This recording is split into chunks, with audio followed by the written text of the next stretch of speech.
Hi, everyone. Great to see all of you. Welcome, and thanks for joining us this evening for the Ulrich Virtual Spring Series presentation by photographer and filmmaker Ayanna Jackson. I'm Leslie Brothers, director of the Ulrich Museum of Art, and I'm here with my colleagues, Jana Irwin, head of education, and Ksenia Gerstein, our curator of modern and contemporary art. Our very exciting summer exhibitions are on view through July 31st, and don't miss them. Art is a Superpower features a selection of new acquisitions from the past 5 years and includes 2 fabulous works by our wonderful speaker. And On Vacation, also drawn from the museum's collection, presents 7 series of prints depicting an array of possible vacation activities. They are delightful, so we hope to see you soon at the museum. On Vacation is funded in part by Lee and Ron Starkle and the Ulrich Museum Alliance. Programs and exhibitions at the museum are funded by Kansas Creative Arts Industries Commission through the National Endowment for the Arts. Also, Humanities Kansas and the City of Wichita. And we thank them for their support, and we are so proud to be affiliated with these organizations. It is now my pleasure to pass the screen to Ksenia, who has a lovely introduction prepared for our esteemed speaker this evening. Thanks, Leslie, and hello everyone out there in the ether. It's very lovely to see or know that you're there again, to see your names in the participants list. So it is my pleasure tonight to introduce Ayanna V Jackson. As Leslie mentioned, 2 of her large and stunning photographs were recently acquired by the Ulrich Museum and are currently on view in our exhibition titled Art is a Superpower, which you can see at the Ulrich through July 31st. So Ayana V Jackson is a photographer and filmmaker whose work focuses on the way that African American and other African diasporic identities, particularly those of Black women, have been represented historically and might be represented differently in the present. Her work is rooted in deep research for which she mines 18th and 19th century Western art, photographs, and visual culture, as well as African art and art from other places, in order to use self-portraiture to challenge racial and gender stereotypes ingrained in historical narratives. At the same time, her images are highly imaginative. By inventing alternative pasts, they help us to think more clearly about what the future might and should look like. Her work is also notable for its use of large format camera equipment in printing, which results in visually stunning images.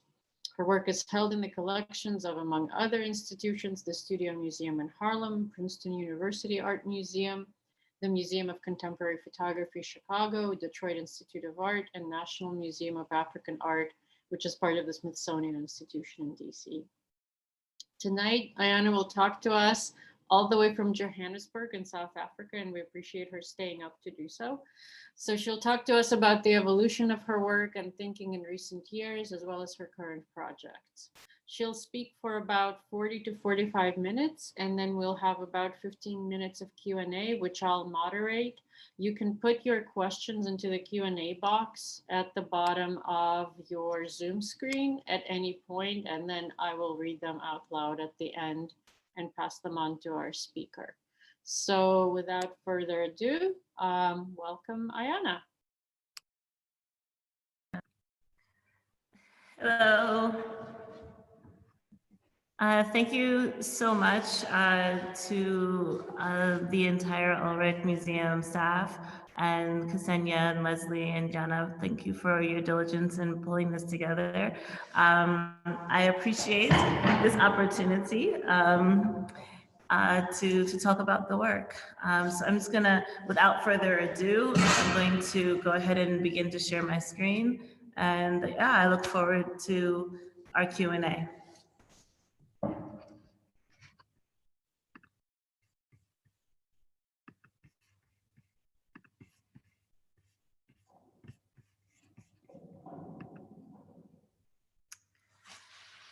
Okay, so I'm originally from East Orange, New Jersey. I was born and raised in the Northeast corridor, and I would say that as an artist, my true career began with the observation of the works of the photographs, family photographs that were in my family's collection. Um, my grandfather and my grandmother were very adamant about talking with myself and my cousins about our family history, our family's kind of journey from through the transatlantic slave trade, through the migration from the south to the north, and our kind of legacy, our family legacy, which is very much rooted in education. So I start my presentation with this portrait of my paternal great grandmother, Katie Ellerson, and Katie Clark and Ellerson Jackson.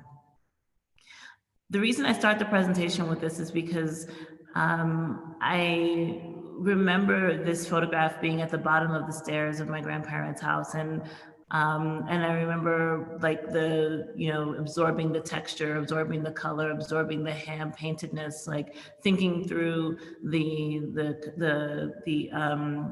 scenery that's the backdrop that was placed behind them, thinking about their wardrobes. The sepia tone in the skin, but also the pride, the positioning, the dignity.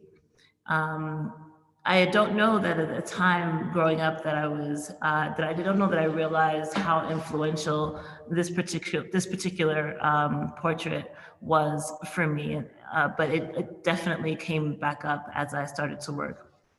So I studied at Spelman College in Atlanta, Georgia, which many of you will know is an historically Black women's college that was founded in 1881. Again, it's a location where within its corridors, I was coming across a lot of images that were creating an imprint that I would later access as I moved forward. That being said, I studied sociology. I had an influence or a concentration in Latin American kind of race relations in South America and Central America, looking at the way that Euro-Latin communities like Argentina and Chile dealt with aspects of race differently from like an Afro-Caribbean space like Cuba or the Dominican Republic, and how that's also different from how a Central American kind of space will deal with their legacies. They're all like each of them having a legacy of enslavement, and how like in the 20th century, end of the 20th century in my case, they were grappling with how to deal with race relations. At that time, I was very much photographing other people. I was photographing Afro-Mexicans, Colombians, Nicaraguenses, Venezuelan. So I had an entire career that was kind of in one way or another absorbed with like representation of the Black body in Latin America, thinking about ways to decentralize the Black US American experience with regard to what it means to be Black in the Americas. It wanted to discuss the fact that a small percentage of Africans that were involuntarily transported into the Americas came to the United States. The larger majority went to South America, Central America, and the Caribbean. So I was very concerned with having that part of the world.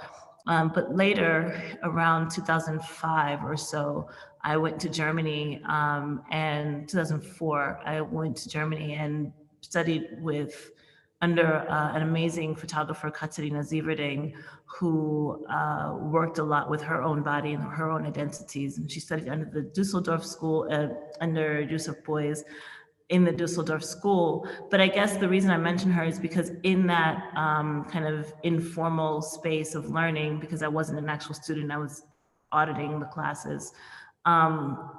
I started to have started to be questioned about my authority to photograph the other, or photograph others. So the biggest question of my life and the biggest question of my career was being asked by a white German male if he had taken the photographs that I was taking in Mexico and Nicaragua and all these places, if he had taken those photographs, wouldn't he run up against issues of representation and essentially be dragged, publicly dragged for creating portraits of people just because they're Black? Where is my authority as a Black person? Just because, does my being a Black person give me the authority to create these images just because they're Black? So does my Blackness give me permission to discuss Blackness in other parts of the world, when in fact I'm American, when in fact I carry a blue passport, when in fact I carry all the privileges of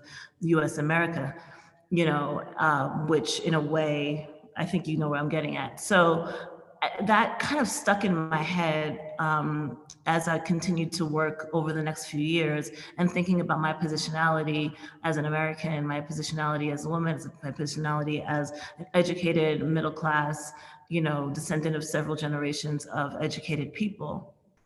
So it stuck with me until later, fast forwarding through my biography, but it stuck with me until later when I was offered a residency in Paris, and was given 4 white walls for the first time to produce. And it hadn't occurred to me as I was pursuing the opportunity to have an international residency, it hadn't occurred to me until that moment when I'm sitting there faced with these walls, that my practice was kind of outside the studio. I didn't have a studio practice. I had a practice of going out into the world. My practice was more in the space of almost reportage, journalism, documentary, lifestyle up until that point.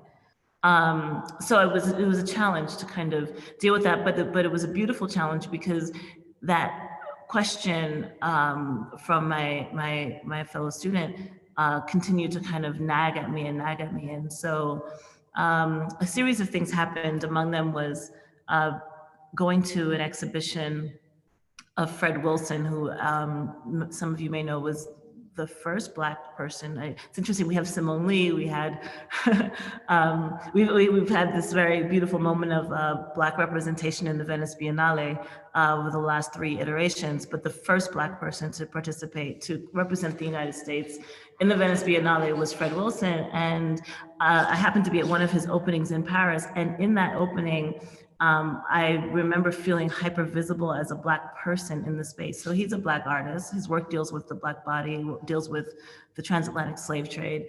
The representation is all there, but because of the level of his gallery, the entire audience, almost the entire audience, was non-Black, I'll just say that. And so at one point, I remember him coming up to me and saying, "Thank you for coming, because otherwise I would be the only Black person at my exhibition, and considering like the subject matter, that would be weird." And I said to him, "It's fine, I've got friends coming." But then later, what ended up happening was I was invited to the after event, and it was bizarre because I had gone from trying to make conversation in the gallery with anyone other than Fred and having trouble, not just because of my limited French at the time, but also in general of like, why are you talking to me, from many of the guests, to now being the guest of the artist and being hyper visible and everyone wanting to know who I was. And so I remember having this moment of trying to explain, why I was in Paris, why there was someone I speak Spanish, so someone noticed that I spoke Spanish. I had limited French, but I was functional. And asking, I was in these conversations that were almost anthropological with all of the guests. And I remember thinking to myself as I went home that night, I wish that I could walk into these predominantly white, wealthy spaces, multiply myself into every, Black woman kind of archetype, introduce ourselves as traveled, as educated, as activists, as entertainers, as academics, as former enslaved people, and then like snap back to myself and be able to talk about the art like everybody else, as opposed to being in a situation of constantly having to talk about my identity to justify my place in this predominantly white space. And that is how my very first body of work that used my body came about. And it's this series, Leapfrog, A Bit of the Other, Grand Matron Army. I'm only showing 5 works from this particular series now, but it's a series of 9 works that look at Black women archetypes from the pre-colonial through to the Afropolitan, making a solid stop at the Grand Matron, which looks at the kind of 19th century Reconstruction era post-enslavement Black woman, Black educated woman. And so this would be the very first time that my great grandmother, Katie, you can see in the hair and you can see in the face, emerges in my work. From there, I began another body of work called Projection Surface. In Projection Surface, I was concerning myself with what are the ideas that come up when you consider the Black body, when you consider the Black woman's body. This particular body of work, unfortunately, I don't have the antecedent series, but the previous series is where I was concerning myself with celebrity adoption. It was around 2010 when, Angelina Jolie, Madonna, it was this kind of Black child accessory kind of going through the through the media, and I decided to flip it. Forgive me for not having shown it, but I decided to flip it, and I presented myself as a celebrity in my Michelle Obama magenta silk dress with my baby as a magazine cover, so it's a series of magazine covers, and I was showing it to some friends, and they said to me, "Okay, but it doesn't work. You just look like the nanny." And I asked myself, well, so then what is it about a Black woman carrying a white baby that just obviously screams nanny? And so then, of course, it had me think through how the relationship between those two bodies, obviously in the history of enslavement, but also in the history of colonialism. As you know, I moved between Paris and Berlin and a few other places, and so this association is there. And so I don't know, from in a way to try to, I'm Catholic, and thinking about the Madonna and what does it mean for the nanny to go from the most important, second to the mother, but often in many cases more present than the mother person in a child's life, to suddenly become discarded at the point that the child is self-sufficient. And so it reminded me of Jesus going to eventually getting to Bethlehem and realizing, and when Mary and Joseph go back and realize that he's gone, and when they come back to find him, he says he's in his father's house now, and therefore he no longer needs Mary and Joseph. So it's, in a way, the Madonna becomes disposable. In a way, the Madonna becomes like a surrogate mother. The Madonna becomes almost like the nanny. So I kind of tried to draw a through line to the Black woman's relationship as a wet nurse, as a nanny, as both divine, but then ultimately disposable. And so in this particular series, I wanted to elevate her from that position of disposability to divine. Around the same time, I was working on, I think what ultimately happened was I started to then really think about this, like, okay, so what does that mean to, what does it really, really mean to kind of passively read images that you're coming across, whether it's in the media or whether it's in art or whether it's in just everyday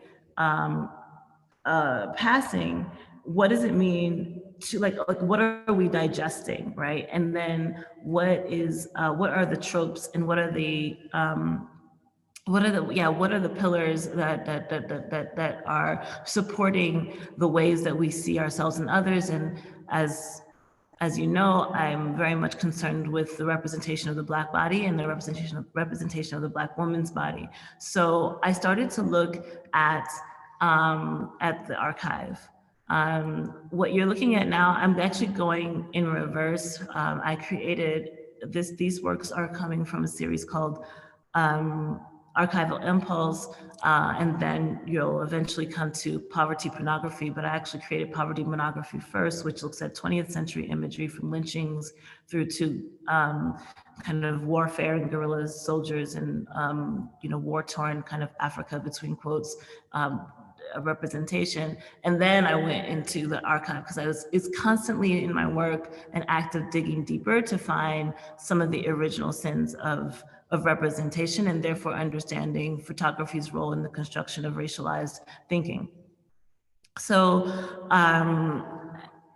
a bit of my process, I essentially, whether it's through basic anti-Google, or actually having a chance to visit actual archives, I'm constantly moving through imagery and thinking about how it's constructed, right?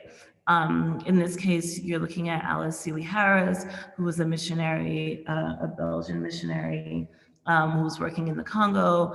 And this particular photograph is very well known, but it's kind of, I found it very problematic in terms of the binaries that it creates. You have Black versus white, literally in the black and white photography. You have white woman versus Black bodies. You have white dress versus semi-nudity or nudity. You have this young girl in the middle, who's mimicking the dress of Alice. And then you also have the hierarchy of position. And the thing is, if you were to think about what it meant for a photograph like this made in 1905 to eventually find its way into the public consciousness of Belgium at the time. And I mean, I'm sure many of you are aware of the atrocities that were conducted through the colonial experiment in the Congo. But the thing about it was that at the time that these atrocities were being committed, at the time that people were being subjugated in the service of the colonial experiment, you also kind of, what's missed is that the kind of that photography was very instrumental in illustrating the idea of the savage, the idea of the body that needs civilizing, the idea that you can't, you can't make an omelet without breaking eggs. So essentially the idea of presenting this hierarchy of humanity as illustrated through photography helped a whole generation of people to turn a blind eye to the very problematic things that were happening with in terms of the process of colonialism. And so I began to really think about what does it mean to kind of think through and deconstruct imagery? What are we normalizing, right? What are we allowing ourselves to believe through the imagery? So obviously lynching, but then I kind of came to a turning point where I started to think about what other images were existing at the time. After spending so many years of looking at ethnographic photography, looking at the human zoos that were happening at the turn of the century, looking at kind of the white male gaze on the non-white body in South America, in the global South, in Africa and India, and how the kind of the perspective, the fact that like so much of that photography was presented to us as if it were documents of fact, but in actual, they were elements of theater, because when you think about how long it would have taken to stage a photograph like this, you know, to get the people together, to put them in that position. There's a hand at work, and people weren't just suddenly appearing in this positioning, you know. There wasn't this is actual staging, right? It's a mise en scène, but at the same time, it's being presented at the time as some kind of almost as if it's a document of truth, right? Even I mean, this is lit. The lynching, I mean, obviously it's nighttime, you know. So the fact that there's so much staging that went on in that period of time, and the fact that when one closes their eyes, at least when I was coming up in the 80s, you know, and thinks about the Black body at the turn of the 20th century, what comes to mind are my family photos, which I know are very limited, but beyond that, it's definitely going to be the kind of like not Reconstruction era, like enslavement, bondage, servitude, sharecropping, tattered clothing. But then I go on to study at Spelman College, an historically Black women's college, founded in 1881, and in 1880, in the 1880s and 1890s, at the same time that that photograph of Alice Seeley Harris was being taken, you had these photographs to your right, which are of young women, young Black women being educated and graduating from university. I'm a 4th generation college graduate. My grandfather, my father, my great grandmother all studied beyond high school. So, you know, it's almost as if that identity is completely lost in service of a completely different representation of the Black body as uneducated, as subjugated, and as victimized, right? And so I began to turn my gaze to other narratives of the Victorian era. And by Victorian era, I just mean, you know, the turn of the century in terms of, and I'm thinking really more about the fashion of the time when I use the term Victorian. At the same time, I mean, I am talking about Sarah Forbes Bonetta, who was Queen Victoria's goddaughter. But I started to really look at other representations, other narratives, not to kind of dismiss enslavement, colonialism, and subjugation as not having happened, but to kind of privilege, for the first time in my mind, and also for my audience, imagery that counters that, imagery that was existing at the same time, images that are kind of outside of the frame of the public consciousness and memory. In this case, I wanted to also, you know, a lot of my work has to do with characters that exist or characters I wish existed. In this case, I'm looking at Sarah Forbes Bonetta, who was a Nigerian woman, young girl who was eventually, you know, like I said, at the time that Queen Victoria was dismantling England's role in transatlantic slave trade, they had to kind of have a diplomatic mission with the Dahomey. In particular, this story has to do with the Dahomey, but multiple kingdoms, in order to kind of not just stop their participation in it, but also affect the supply, right? And so there was a whole drama of dealing with that. And in among the many dramas of dismantling the transatlantic slave trade, there was this exchange of this young girl who was eventually given to England and given to Queen Victoria and adopted as a godchild and educated and raised in the court, given a clothing allowance, giving an education allowance, and ultimately giving a marriage. But what we have of her is essentially a handful of photographs that are at the National Gallery in London, you know, of her. And she was quoted to have been given as a gift from the King of the Blacks to the Queen of the Whites.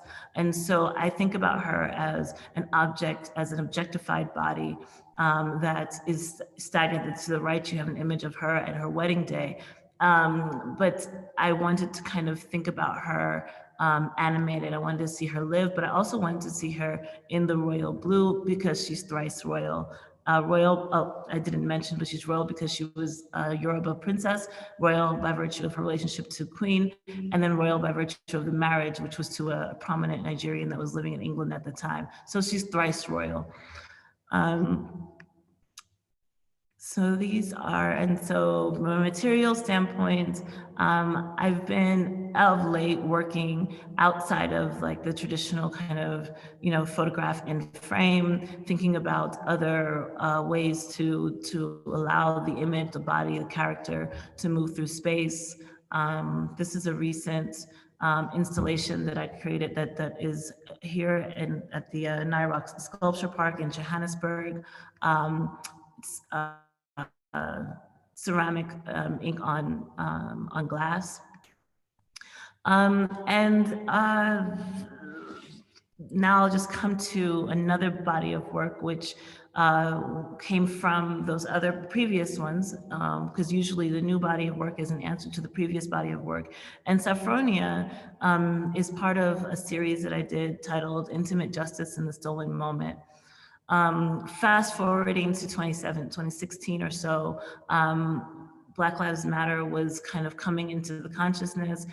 We were dealing with Philando Castile. We were dealing with Trayvon had been several years prior. So for me, I live a lot outside of the United States, and it's an interesting position to be outside of the United States when these things are happening, because you feel quite powerless to the issues of the day.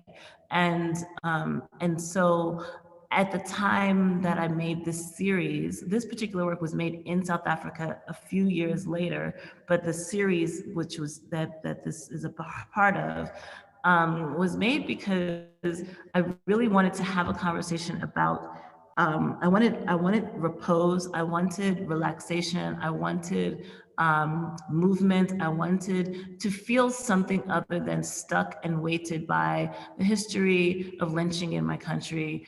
I wanted to kind of really move out of this idea that this Black body, that the United States, the Black body in the United States, the Black body's relationship to the United States is one of suffering.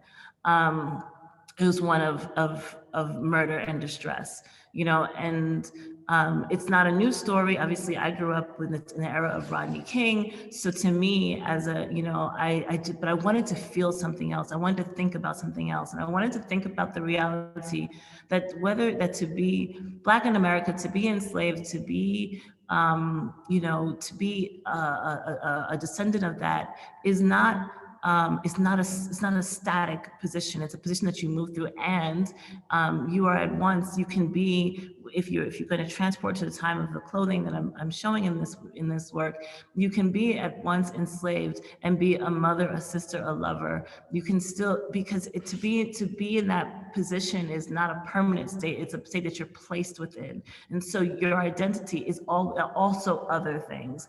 So intimate justice in the stolen moment is about literally those stolen moments where this body that is constrained by a political reality in a country or in a world and in an era of white supremacy can also be other things, despite the fact that they're living within this tense environment.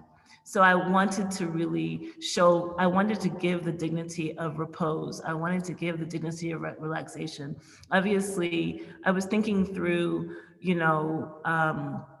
I was looking at the history of fine art and the representation of the woman's body, and thinking about I'm very interested in the positionality of being a Black woman in the United States, but then there's so many other. One can abstract from that to think about other identities, right? And so thinking about the woman, the woman's body, and all these things. So I decided to borrow from Manet's Olympia. I decided to initially, in the process of making it, I replaced, as we now know, the woman in the back. Her name was Laure, who was she featured in several paintings of Manet, and several prominent painters in France at the time. As many of you may know, there was a very prominent exhibition that dealt with Manet's Black muses. So I decided to switch her. And initially the initial image actually had Lore and Olympia in the same, both as you know would be my body, but I decided to kind of allow Lore, to allow the servant to be the one in repose. Saffronia comes from the song Strange Fruit by Nina Simone. And if you look at the lyrics of Strange Fruits, then you will also kind of think through other aspects of what it meant to be in certain positions within the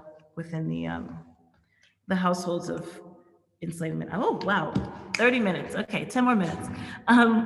Intimate justice in the stolen moment is actually also kind of swept up in another series I created called The Becoming Subject, where again, I was looking at imagery of the Black body at different periods of time. This series is very much concerned with this head wrap because as some may know, there was a period of time in Louisiana in the 17th century when Black women of mixed heritage in particular were not allowed to show their hair. There was kind of a policing then, as there is a policing now, of Black women's hair.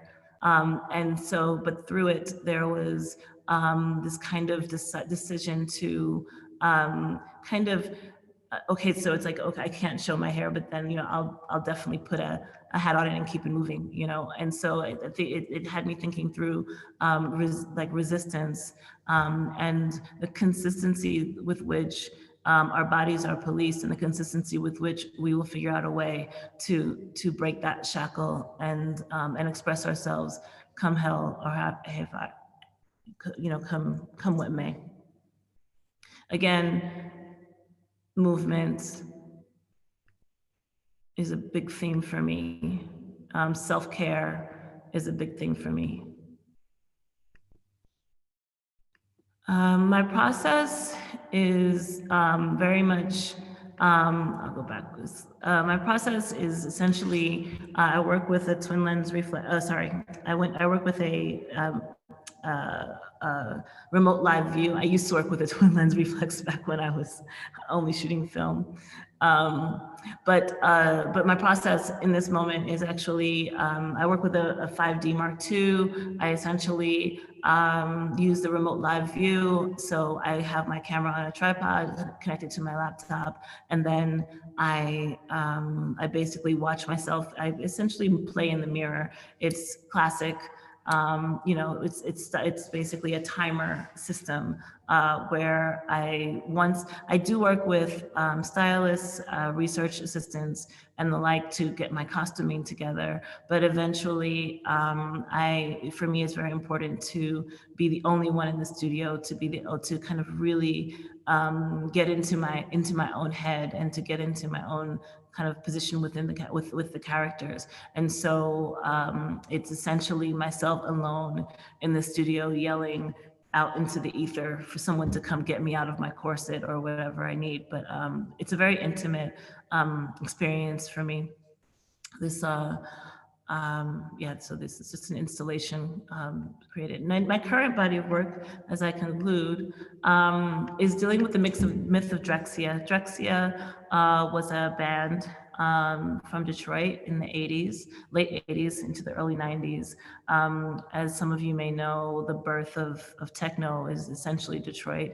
Kraftwerk, who's one of the most known German kind of architects of techno, kind of they cite like research and moments in Detroit looking at like young kids that were working in Detroit.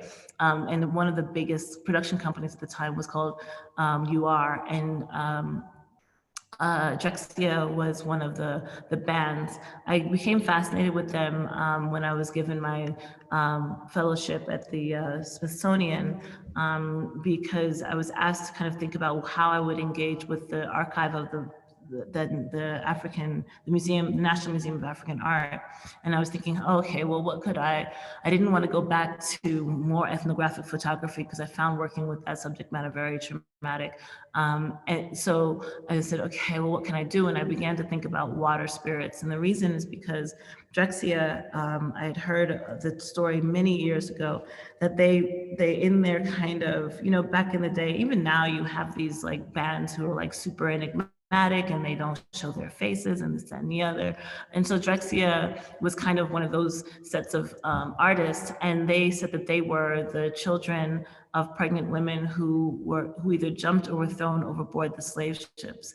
So it's a pretty well-known fact that that women that would wind up pregnant on the slave ships were either raped in the dungeons on the way to the ship, or they were raped on the ship by the ship's crew. So obviously, because the men and the women enslaved people were kept separate, so there was no raping each other. It was being raped and winding up pregnant, but the journey was always taking way beyond 9 months, even at the end of, from the 17th century, 16th century, all the way through to the 19th century. The journey was way beyond the ability to have a child, and then also when, how are you going to nurse a child on a slave ship? So when a woman would either go into labor or be discovered pregnant, she would be thrown overboard as sick cargo. Sometimes they would discover that they were pregnant, and if they were somehow able to make it to the deck, would jump overboard as a way of liberation of themselves. So, and these guys, knowing that story, decided that they were the children of those women, and that basically somehow the babies were able to be birthed. And at the bottom of the Atlantic Ocean, there is a society, like an aquatopia of aqua humanoids that survived the Middle Passage. And I found that so evocative, and it made me think about, like, my father was a musician, and he was dealing with West African music and dance. And so I was learning a lot about Yoruba, in particular via the journey of the Yoruba through the slave trade. So like the Yoruba, so Yemaya, Oshun, Olokun, and all of these deities, but then finding them emerge in Cuba, in Santeria, or Puerto Rico in Locumi, or Brazil in Candomblé, and thinking about the way that there are all of this entire pantheon of spirits that are from the countries that were impacted by the slave trade, that have kind of continued to live in the imaginary and in the lived religion, as well as in the mythology and the fiction and the music and the cultural representations of the diasporians. And one of the ones that is very well known are water spirits. So Yemaya is often cloaked by the Virgin Mary, who comes up again in the work, Oshun. So there are these kind of, anyway, so my idea was like, oh, okay, well then maybe, like, my question was like, well, how are these babies born? And so I decided as my project to think about the mamiwatas, or the water spirits, and that somehow maybe they were embodying themselves and midwifing these babies into being. So while at the Smithsonian, I was looking at different representations of water spirits. And then from there, I decided to go to some of the countries impacted by the slave trade. So the first country that I went to was Senegal for the project. And I decided to collaborate with designers in each of those in the countries that I decided to work in: Angola, Senegal, Angola, Ghana, later Trinidad, and talk with them about their relationship to the water spirits. In the case of Rama Jao, this particular woman, she kind of had a whole conversation with me around Mam Kumbabang, which I'm going to fast forward to because she is associated with the cascading celestial giant. But there's a character that's associated with Yemaya, who is a kind of goddess of the photosynthetic layer of the ocean, and she's often represented, as I said, by the Virgin Mary, and therefore the color blue. So I decided to create a costume. We decided to create a costume out of fishnet, oyster shells, mussels, fishing rope here, and fishnet. The Cascading Celestial Giants, however, this is a character that she brought to me and she's based on a Mami Wata that's called Mam Kumba Bang. Mam Kumba Bang is represented by the color white. Divinations to her are often milk or anything white. If you look at the many of the fishermen that are fishing in the Senegal River, they use her colors. And so, but then at the same time in the Senegal River, you have a lot of discarded plastics. And I feel like I'm almost at the 40 minutes. So I know I'm rushing through a few different things, but hopefully you're kind of sticking with me. But, in the work, I'm dealing with both the actual narratives of these kind of, anywhere in the world. This is a phenomenon that's not unique to Africa, obviously. Ireland, the whole world, any coastal people anywhere on the planet is where you're going to find people who kind of embody the water, or who kind of revere and respect the sea, right? And so coastal people often have characters, right, that they relate to. And but at the same time, I remember thinking about how, like, if you go to the Senegal River, because if you think about where I was working in this case, if you look on this side, it's like you have the Senegal River, then you also have the Atlantic, and so there's all kinds of stuff going on. But in this like area, the Senegal River,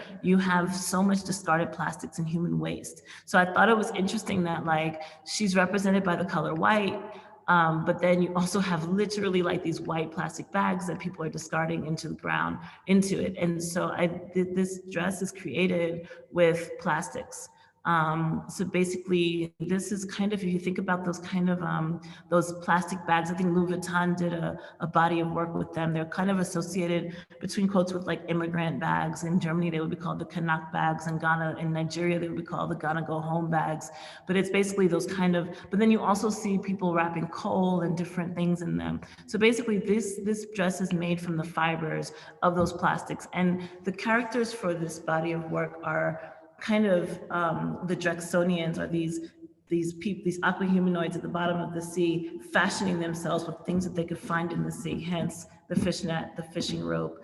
And in this case, they're actually building themselves out of the discarded plastics of their negligent cousins on land. She's definitely embodied in that body of work of that body of water, of which, from what I understand, you find boa constrictors. And so I was able to source, I did not murder, but they were obviously murdered at one point, and I feel bad about that. But I was able to find this boa constrictor. So her bolero is created from boa constrictor. Her bodice is created from woven textiles, which also have a long history between the relationship between, although Senegal is francophone, there is also kind of this conversation happening with the Portuguese, and it's a whole story. But if you know anything about the textiles, you can recognize the textiles are a weaving technique that comes from this kind of this encounter between Senegalese weavers, Portuguese weavers, and together, and figuring out how to deal with design. So there's aspects of that. As I'm going to just conclude and go through this, and we can kind of get to more through the questioning, but in Q&A, but this, essentially each character is associated with a different water spirit, or associated with someone who was in power at the time, that a part of, like, whomever got into the slave trade. So in this case, Queen Elizabeth was in power when England got into the slave trade. And so this character is it's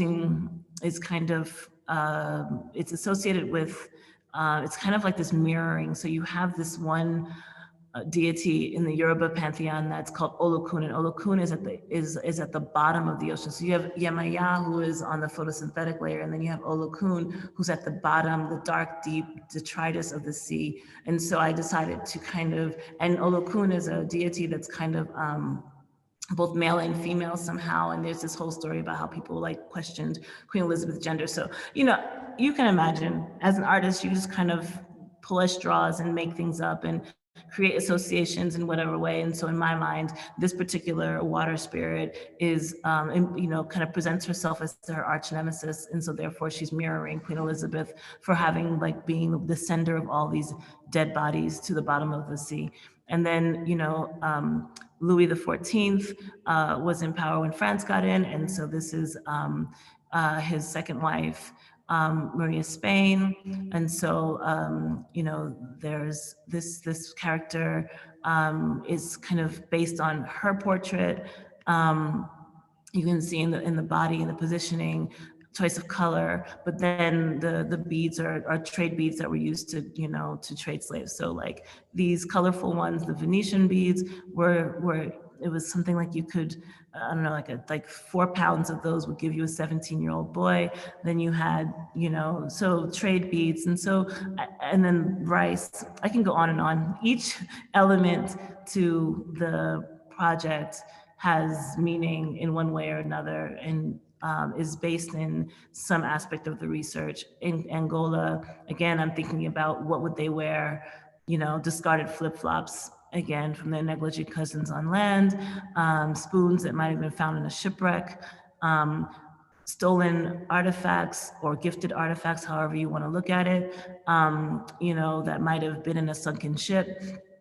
And so with my collaborators, here's Mwambi Wasaki, and I'm concluding, you know, working on this particular character who is basically building her costuming from a wreckage of stolen art.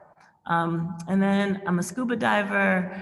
And so I started to, much of this is done at snorkeling level, but at some point when the exhibition comes through, there's video works that are done in the, like a whole series of video works that are being done underwater that kind of are created through some kind of mixture of scuba and freediving. I'll have to explain that another time. My process of thinking about sizing, printing, this is my lab, the lab that I work with in Paris. This is Take Me to the Water, which is like the first set of works that I released in kind of the run up to what will be my exhibition coming up in at the Smithsonian Museum of National Museum of African Art. This gives you a sense of the scale of the works. I wanted them to be grand. I wanted them to be looming. I wanted them to be larger than life. Yeah, that's pretty much it. 46 minutes. How'd I do? That was an amazing journey through your mind and through the world and through, you know, centuries of history. That was really remarkable. Thank you, Ayana. And we do already have some questions, so I'll start out by channeling those and maybe weave in some questions that I had to along the way.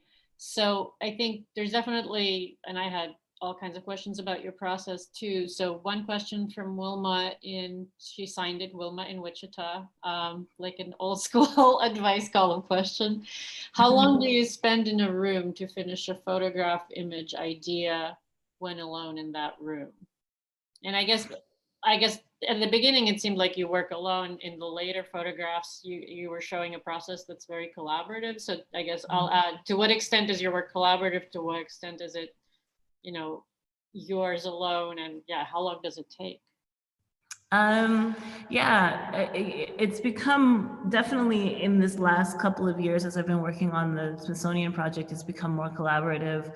But at the same time, even with those, eventually I make everyone leave and I still have to sit there with myself trying to figure out how to move in this costume and reset the timer all the time. You know, I guess the best way I can say it is that like I usually can't do more than 2 characters in a day if I'm really, because you know, what will happen is you know, I'll set up my shooting time because I have to hire people, usually my shooting time is like not more than like a week. So if I'm trying to do 4 or 5, or, often I don't think I've ever tried to do more than 6 or 7 characters in that period of time. I usually can't get through more than 2 in a day. And sometimes, I can say that we're talking about hundreds of frames, like 300-400 frames of almost every character. But what takes a long time is when I want to move from portrait to a landscape mode, or when I want to deal with a movement study where I have to repeat something over and over and over again, and like give myself time to rest and deal with the light. I often shoot outdoors. I find just natural light. I'm self-taught as a photographer, so I mean I did that period in Berlin, and I did take a few classes in college, but I don't really know much about lighting and all of this kind of things. And so to me, like I just kind of like thinking about like the Dutch masters and stuff like that. Like I just like natural light, and then thinking about, anyways. So then there's a question of like, okay, we have to shoot before noon because of the harsh light, and then we have to wait until afterwards, and then we're limited. So yeah, it's a couple of hours, maybe 2. I'll probably shoot for maybe 2 hours at a stretch, but in that time, it's a few hundred frames. Wow. So whom do you hire? You said you have to hire people. So I have to hire stylists. They have to dress me. I mean, especially with the becoming subject, and Sophronia was made in South Africa, and I actually did that one completely by myself. I didn't have any staff to help me with that, but it's part of the same project. Not really. Becoming subject and intimate justice run into each other, and they're often shown together. So, so like, the more Victorian elements, I mean, I'm literally in corsets that are fastening from behind, so I can't do that. And once I'm in that, then like getting into it, and I can't do all the styling myself. So I have to hire people to do that. And then with the newer works, it's actually an actual collaboration. It's a paid collaboration, but it's a collaboration. And even then, they help me to get into the costumes, but they're asked to leave when it's time for me to shoot. Does it make you feel more connected to the historic subjects or these imagined subjects, like the corseting, for instance? I don't know. Yeah, I mean, think of the experience of as 21st century or 20th century women, we don't normally wear corsets. So no, it's a very bizarre feeling to wear one of those things and to be snatched up, your waist snatched into it.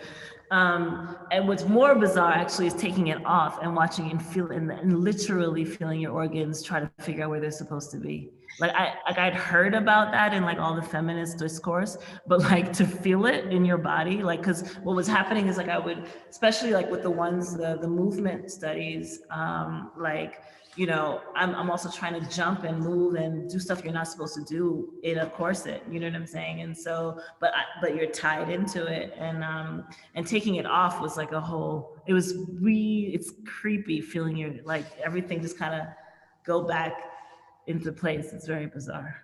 But yeah, like, I mean, I don't know, like, it's hard for me to, like, in the moment, as I'm shooting, I don't necessarily, like, I would love, I don't want to say, I would love to say this, but like, I know that like, when you think about actors kind of like deciding to kind of become the character, I'm not sure that I'm like actively thinking, okay, I am now this, even lynched body.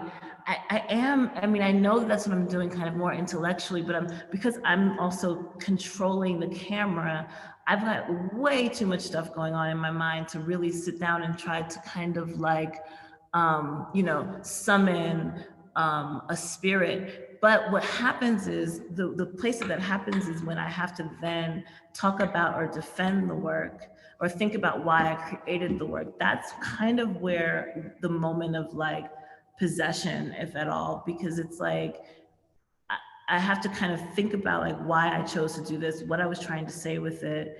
And that's like, that's kind of like often the most traumatic part of the work. The creation of it, it's too much going on for me to really be present. Does that happen before the work? Does that happen before you start shooting, or do you sort of follow your impulses first, make the images that you want to make, and then think about why you made them?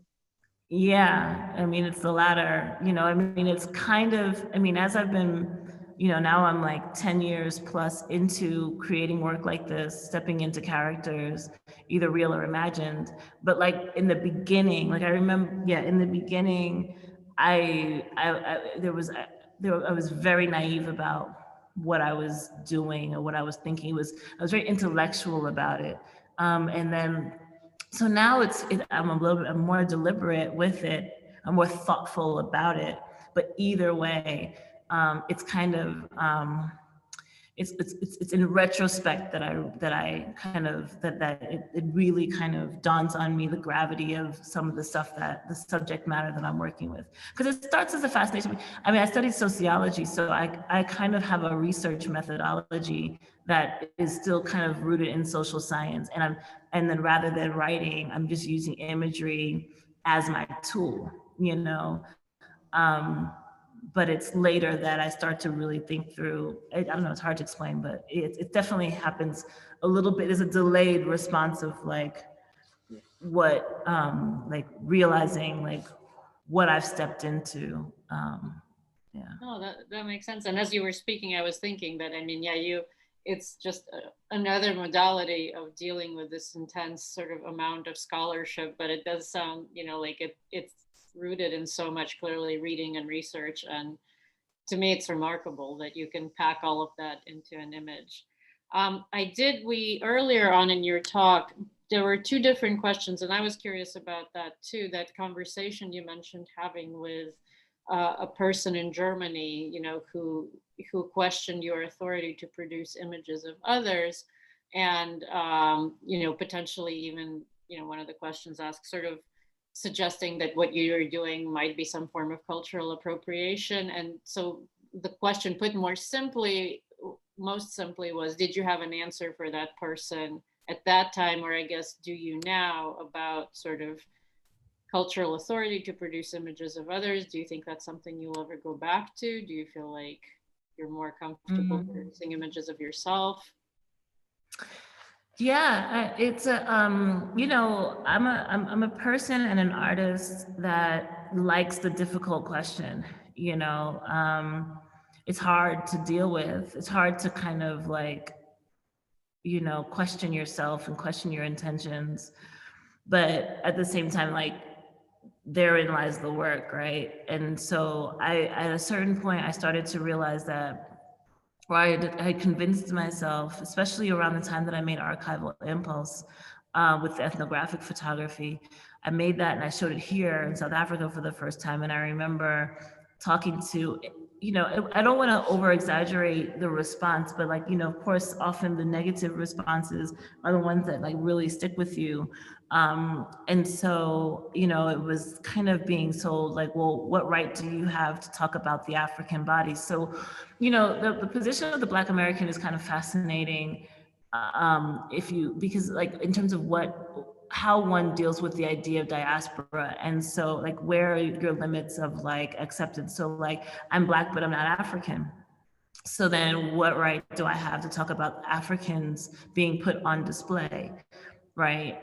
And I'm saying, well, I know what it's like like you, I know what it's like to move through like an era of that's obsessed with the myth of white supremacy as a Black body. Like, what it's like to move through the world in a Black body, whether you're African, whether you're a diasporian, you know what I mean, in this moment of hyper racialized thinking. So that is where I felt like I don't want to use the term authority, but I felt like I had the right to discuss like my relationship, because how like the impact, the footprint of those ethnographic photographs, even if they were made in Africa, they're affecting me. The idea that like the Black woman is hypersexualized comes out of like the way a misinterpretation of bare-breastedness in parts of Africa where women move through space with their breasts bare. And there's no universe where that was an invitation to sexual kind of, sexual conduct or anything like that. In their own space, the bare-breastedness was its own thing, and it had nothing to do with any kind of like moral like degradation or kind of hypersexualization. But it's a kind of a Judeo-Christian obsession with like nudity and this kind of Adam and Eve kind of situation that puts that on them. And so fast forward to, you know, ways that we think about Black women's sexuality. So I'm affected, you know, in the United States, you know, by imagery that was made there. So there's my authority. And in the case of the question that Niels asked me, is that, you know, I said to him that, look, you know, to me, I suffered to find dignified images of Black people in the Americas, and I wanted to see them. And so to actually go out and find them was a part of me stitching together an aspect of my identity, you know, to realize that the transatlantic slave trade was not limited just to the Black American experience. It extends to South America. You know what I'm saying? So to me, no, yes, I am still privileged. Yes, I am. But at the same time, what I share is, again, what it means to move through this era, this earth, in a Black skin sack that we didn't choose, but we have to kind of deal with, you know? So, but it's like I'm in and out of it. You know what I'm saying? I'm in and out of it all the time, you know?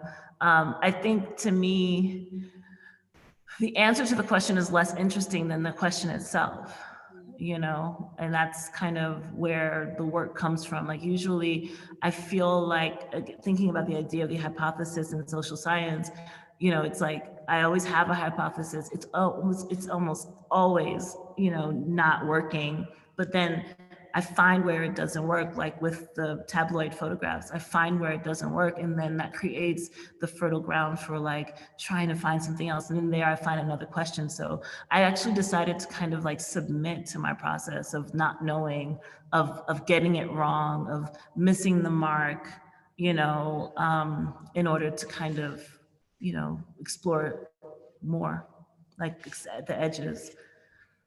I guess sort of related to that, are there photographers or other artists who you feel like, I mean, they might have a process in which they feel like they're getting it wrong, but who you feel like get something about representation correctly? Because I feel like there's kind of a duality in our cultural thinking about representation in general, where on the one hand, we so often see how problematic representation is, but at the same time, we collectively feel very strongly that representation really matters, right? And we're constantly trying to find the right representation that will tell ourselves as a culture the story we want to see. So are there other artists who you feel like are doing that?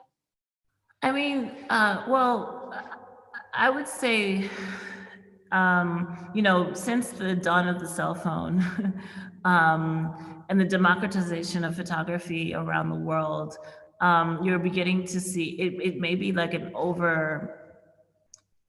may feel like we're being bombarded with images, but at the same time, I think that for the first time, we're seeing way more of the first person perspective in countries and parts of the world that previously were only documented by the people who were privileged enough to have the technology to do so, right? And so whether it's just selfies all over the place, or, you know, or Tahrir Square, or, you know what I'm saying? Like just the fact that like we have so much imagery coming from people in these parts of the world. Like, so I feel like we're getting to something, and just through the democratization of it. And so yes, in some cases it is fine artists. I mean, I live in South Africa part-time, and here you have so many, because of the history of photography and apartheid, and, you know, like the smuggling of photographs out of South Africa, like there's a lot of attention paid to the photographic kind of universe here in South Africa. And so now for the first time you have dozens and dozens or scores of Black South African and white and non-Black South Africans, like in South Africa, like just speaking from their own perspective. And so I think that they're getting it right. But then I think about like a very obvious actually, it's been a long time since someone's actually tried to talk about Cindy Sherman with me, but like, you know, I was really inspired by Cindy in her kind of wanting to look at like the trap of like the woman's body, like in how like femininity and how what the female is like her decision to really like look at cinematography and look at like the tropes of womanhood, turn them on their head, play with them, you know, mash them up, throw them back at you, you know. And I think like I felt like, you know, or I think she's quite in, like, there's an artist Claude Cowan, you know, who preceded her, and you know, and Claude was, I don't even know, I feel like Claude was I don't know if I can say that they were trans, but like, you know, Claude Cowan was dealing with like moving between masculinity and femininity, masculinity in particular. And so, like, so I think historically there've just been a lot of artists that have kind of really wanted to question, like either bring through something about themselves that no one wanted to see, but that they felt needed to be seen, or wanting to kind of present the problem in order to kind of, which is something that I'm attracted to. It's like, I want you to confront your relationship to this kind of imagery. So I will step in a similar way. That's why I feel I took a page out of Cindy's book. You know, I want you to think about what is your relationship to this kind of imagery? What is your relationship to these tropes, right? I want you to be made to feel uncomfortable by this thing in order to ask yourself about your relationship to it, because so much is being received passively about these identities, right?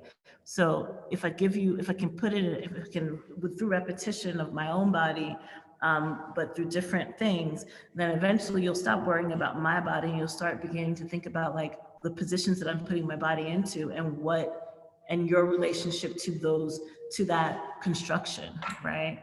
And to think about photography, you know, gender and race as construct, you know what I mean? Like all these kinds of things.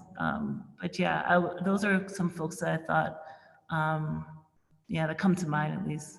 There's so many. I mean, there's also Carrie Mae Weems, you know, Carol Walker, just people who just literally was just like throw things in your face and ask you to really sit with the discomfort of identity. So related to that, there's a question that came through the chat. How many of your photographs, so this is more specific, but related to the question of identity, how many of your photographs address, as you put it, policing of Black women's hair? How many of my photographs address the police? Is it like a larger concern, or is it, I think there was one particular image that you were maybe. Yeah, well, the Becoming Subject, I think that series, like I said, it's kind of a series within the series. And that's, I think there are like 6 works in that, maybe less, somewhere there. Because those are based on on that particular, the Tignon law, which you can Google Tignon, the Tignon law in Louisiana. So those works are specifically, you know, where you're seeing the head wraps, the different kinds of head wraps. That one is specific to that. Is that the one that's right behind you? Yeah, that's one of them. Mm-hmm. Also related to process. So there's a question from Shelley Chinberg. What happens to the costumes? Grand works of art in and of themselves, will they ever be used again, or would that diminish your artistic intent? Well, that remains to be seen, because these works, the more Victorian era works, are costumes that were rented. They were rented from costume designers or costumiers in Paris, and like I rented some. Like Saffronia, as I mentioned, was made in South Africa. I got that costume from the National Opera House. The National Theater, which is an opera house, which had a huge like depot of costumes from the operas that were coming through South Africa during apartheid. Well, I'm saying during apartheid because it's like after apartheid there was like a different things happened. So like the theater still functioned, but it was in its heyday during like apartheid. But And then like this one and a few of the other ones from the Becoming Subject in Intimate Justice were found in Paris. They were like from custom houses that were doing things for the operas in France, but also for like period pieces, TV shows, movies, and things like that. But the new works, which is why it says, I say it remains to be seen, 4, I think, costumes are going to be on view at the Smithsonian, as well as a few costume elements. So yeah, I'm kind of nervous about like pulling back the curtain on my process, but I also think that it's kind of, I think it might be interesting to be able to, especially with the ones that are made for this body of work. So from Cascading Celestial Giant, the whole from the deep Drexia inspired work, you know, they're collaborations. And so, you know, I was working with actual designers who know what they're doing, you know? And so I think that the materiality of those costumes deserve to be seen. But we'll see. It'll be the first time that I'm actually showing my costumes in public. Well, so I guess I want to be respectful of your time, especially given how late it is, and I think I mean, it's already happening. It's 2:18 in the morning. You may as well have me all night. I'm fine though. But I guess but as we wrap up, could you maybe tell us more about this upcoming exhibition, which sounds like it's been in the process of being made for a long time and sounds absolutely remarkable? Sort of, when can those of us who are able to travel again like hope to be able to see it in DC, and what is this project? Yeah, so the title is From the Deep in the Wake of Drexia with Ayanna V Jackson. They had to put my name in there. I don't know why. But in the wake of Drexia. And so that exhibition is slated to open fall, I want to say 2022. It's supposed to be up now, but obviously the pandemic put threw a wrench in everyone's plans. And so, but I'm kind of grateful because most of the photographic work is done and cemented because of the exhibition catalog and all of those things. But the video, unfortunately, I was kind of on the fence about showing you like the stuff that I've just been shooting because it's not really put together yet. So I chose not to, but yeah, like the video is what I've been kind of really playing with lately. And so so you'll have the costumes. So you'll have photographs of the different characters. There are 11 characters that are related to different water spirits and the idea of Drexia. These kind of characters from the deep that are fashioning themselves either from the wreckage, things that they're found on the sea, or in homage to an actual pre-colonial kind of water spirit that existed in the countries that they would have come from. And then you have the costume elements, and then which each have their own narrative. And then you have an immersive video space, like a multi-channel video with sound. And the 80% of that is shot underwater. So in some cases, it's which you saw bits of pieces of stuff that was done just kind of on the surface.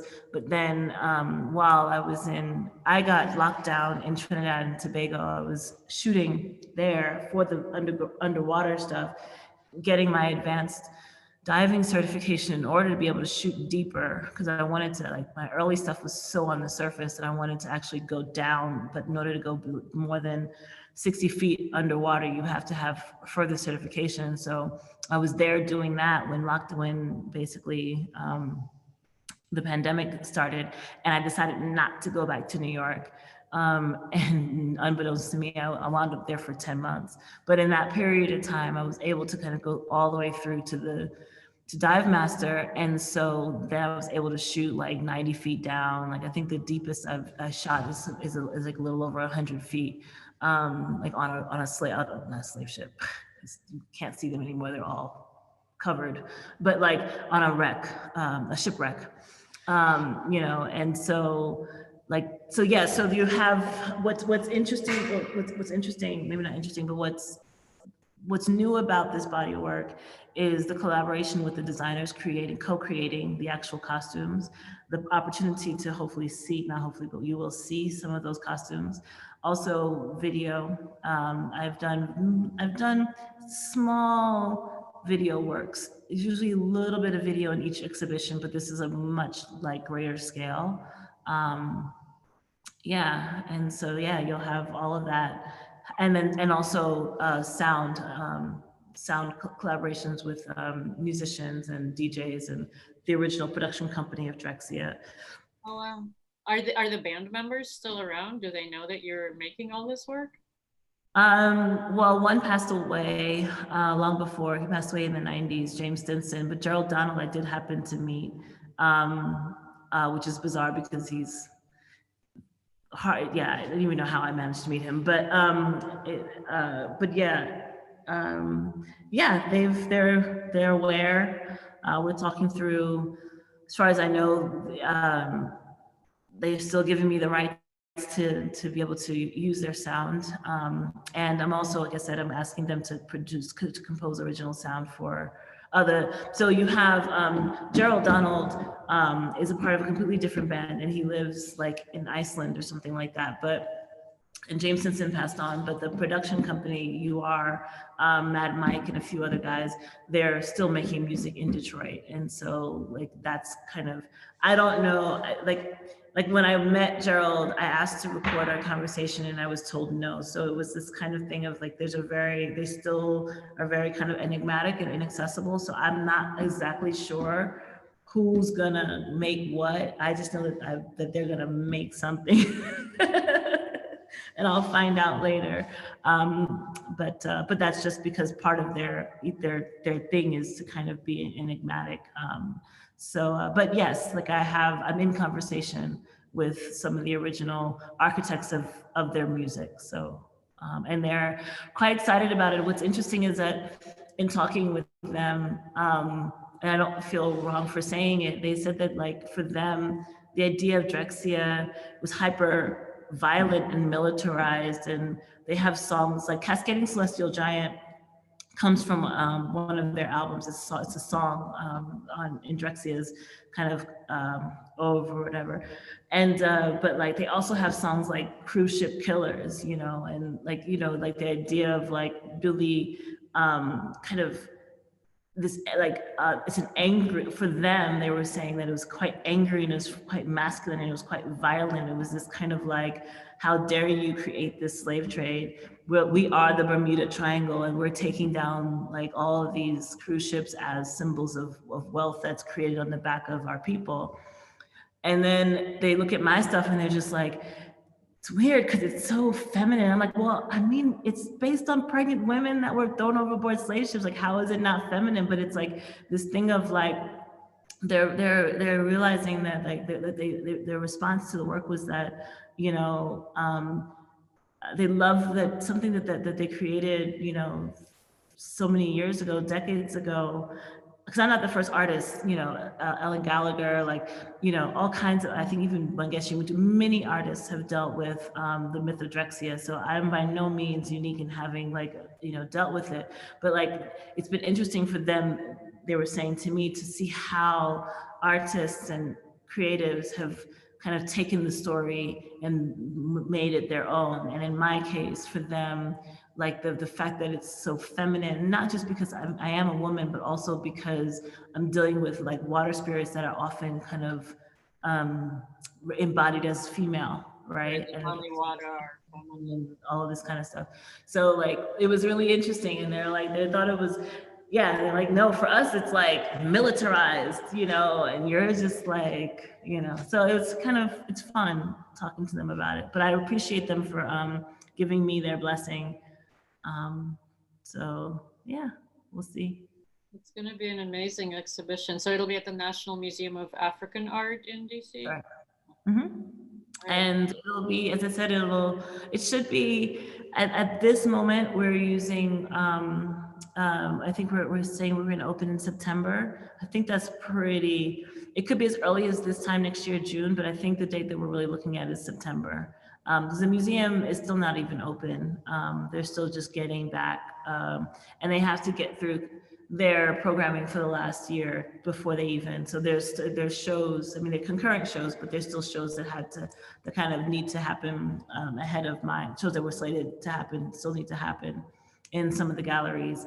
And so, yeah, but they've like already come and picked up the costumes, and they're already down there. And you know, we're finishing up the book. We've got some great writers, Ingrid Lafleur, who's like a theorist working with kind of Afrofuturism, and Greg Tate, who's kind of done a lot of writing around Drexia and around also Afrofuturism. Martha Vega, who is Dr. Martha Moreno Vega, who works with African spiritualities, and particularly the Yoruba pantheon as it's moved through Latin America. And Ngone Fall, who's a Senegalese writer. So we've got some really amazing folks that are contributing to the project. It should be good. I can assure you that we'll be getting a copy for the Ulrich Library as soon as it comes. Yeah, well, I mean, we're planning, it's also touring. We're trying to get, we're definitely, yeah, we're touring it as well. So hopefully, it definitely has to go to Detroit, which is closer to you, I think, maybe than DC, I guess. But it's getting, like, it'll get, I don't know, me and geography, I don't play with y'all. But, no, but I just mean that I think we have, like, I think the kind of Midwest, which I know Detroit is kind of like almost east, but still, is Detroit at the moment. And then I know we're gonna get to the West Coast, and then we have DC, and then Africa. So we're trying to get to Senegal, and yeah, so, and South Africa. But in the United States, I think Detroit might be, and maybe Atlanta. Or anyways, but it's an exhibition that'll be touring for about 6 or 7 years.